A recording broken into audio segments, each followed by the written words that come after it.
كتاب أنزل إليك فلا يكن، ركز على هذا العقد، فلا يكن في أذنك لا، بصرك لا، حفظ عقلك لا، فلا يكن في صدرك حرج منه. ليش؟ لتنذر به إذا وصل والله تنذر به تلقائيا. هناك على قلبك لتكون من المنذرين. عشان كذا الجن لما وصل ايش قال؟ وإذ صرفنا إليك نفرا من الجن يستمعون القرآن فلما حضروا قالوا، سمعوا كلام الله، قالوا أنصتوا إليه ما خلص آخر حرف ولا كلمة ولا مقاطعة. فلما قضي ولوا إلى قومهم منذرين. وصل، أسأل الله أن يوصل. ليش وصل؟ لأنها نزلت عليهم الرحمة وهم يسمعون القرآن. كيف نزلت عليهم الرحمة؟ كيف عرفنا أن الرحمة نزلت عليهم؟ لأن الله عز وجل يقول وإذا قرئ القرآن فاستمعوا له وأنصتوا. إذا تحققت الشرطين لعلكم ترحمون. هم استمعوا وقالوا أنصتوا فنزلت الرحمة فتح الله القلب. أسأل المولى أن يفتح قلوبنا. ليش نزل القرآن؟ كتاب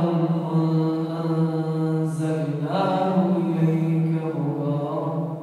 ليش؟ جناه التعليم. لما أقول أتيت إليك لأسلم عليك، يعني تفهم أني جيت أسلم بس، اللي جابني أسلم. الله يقول ينزل القرآن فقط شيء واحد، كتاب أنزلناه إليك مبارك ليدبروا. أسأل الله أن يجعلنا في رؤوسنا إلى الموت. إني إذا فكرت فيها دائما تقعد تعاتب نفسك مع كل آية ليدبروا آياتك. كل آية ما قال ليدبروا صوره. أحب أن الأسلوب اللي يحس فيه نقرأ أحيانا القرآن ثم ينسى الواحد من الموقف، ثم يروح البيت ويفتح مصحف جديد في البيت ويقرأ، ويقعد يقرأ صفحة صفحتين ثلاث أربع خمس وبعد 5 صفحات يقول لا الآية هذه مرت عليها. صح؟ لأن كل اللي باقي ما ترك هذا بس وحيد. صح؟ إي والله. والله هذا حقا كل الكلام نهي والجزء العلمي ما يقرأ. ليدبروا آياتي وليتذكر أولو الألباب. إيش العلاقة بين إنه أتدبر وإني أتخيل؟ الفكر إذا دخلت الآية هنا تحدث في قلبك ذكرى.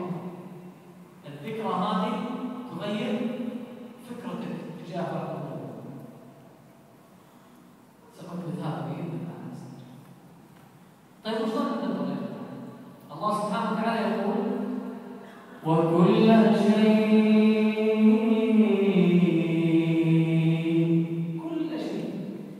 جلستنا هذا شيء، كلامنا هذا شيء، التنسيق المناظرة شيء، وقت بيتك شيء، جلوسك مع هذا شيء، زواجك شيء، مكالمتك مع هذا شيء، تقاتل شيء، صالحتك شيء. وكل شيء ما قد ذكرناه فصلناه تفصيلا. كل شيء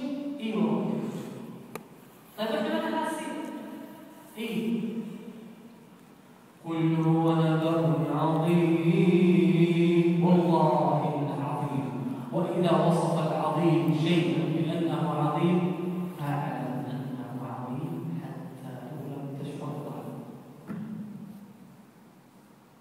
طيب وين المشكلة؟ قل هو نبأ عظيم أنتم إيش فيكم؟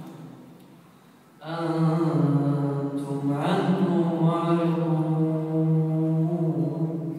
أيوة ربي عنه.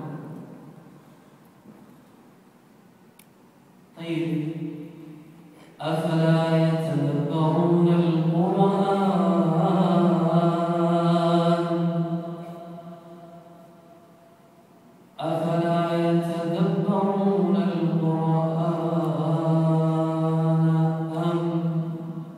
والله يا جماعة الكلام اللي بعد أن يوجع لأن أكثرنا واقع فيه. وأسأل الله أن يحل مشكلتنا هذه والله نموت يا جماعة عندنا والله مشكلة. شفت الآن بعض الحوادث عافانا الله وإياكم يجي الحادث واحد وتسلم عليه بعد حادث سنة ما شاف ما شيء يقول ما في شيء ما تشوف ولا شيء وينزل داخل قام قدام ما في شيء ركب السيارة وطلع بيته وطلع قدام نزيد داخل ما هو بحاسب أكثرنا والله عندنا نزيد داخل في الدين وما هو تحس إنك تقرأ ما تسمع. هذا نزيد مصيبة. هذا من أعظم كبر الله سبحانه حرمنا. أسأل الله أن لا يحرمنا. قل آمين. أفلا يتدبرون القرآن أم على قلوب أقفالها. إذا عرفنا الحين أي قوم يسمع القرآن صح؟ وعرفنا إذا ما نسمع هذا القرآن. طيب السؤال وش اللي يقفل؟ صح ولا لا؟ نبغى نفتح صح؟ ما نفتح ما يفتح له ما يفتح له ولازم نفتقر إليه عشان يفتح. طيب وش اللي يفتح القرآن يا جماعة؟ اللي يفتح القرآن وش اللي يقفلها أساسا؟ هنا قلنا قل هو نبأ عظيم أنتم عنه معرضون صح؟ معرضون في إيش؟ يقول الله سبحانه وتعالى أحبتي هذه المقدمة دائما عيد لأنها مو أهم شيء غير الكلام، أهم شيء نفهم اللي يقول، أهم شيء نفهم اللي يقوله وضبط. قال الله جل في علاه ومن أظلم ممن ذكر بآيات ربه. كلنا يا جماعة ذكرنا والله كلنا ذكرنا ولا يغفر بعضكم ذكر كلنا ذكرنا حافظوا على الصلوات والصلاة والسلام. كلنا ذكرنا أحبة القرآن وقرآن الفجر إنه قرآن الفجر كان مشهورا صح؟ هذه اسمها ذكر الآيات فأعرض عنها يعني سماع بس ما له علاقة شغلة يمشي فيه بالكلام المسمع. هذا أكثر ما يحب. طيب إيش يصير يعني لو أنا سمعت الكلام هذا ولا يبدين زينتهن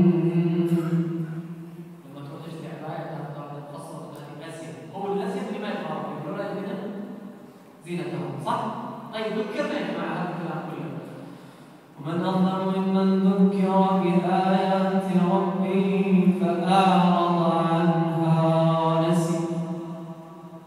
ما قال نسي الحفظ لأن الموضوع ما هو عن الحفظ ولا عن القراءة. قال ونسي ما قدمت يداه. يعني حياته ما لها علاقة بالكلام اللي قاعد يسمعه. طيب ايش بيصير لو أنا اشتغلت أسأل الله يفتح عليك والله يا جماعة لو أنا سويت هذا الأمر واستمريت ولا رجعت وعادي ماشي وأنزل ايش اللي بيصير يا رب العالمين؟ قال كمل هذا ايش قال الله يا جماعة إن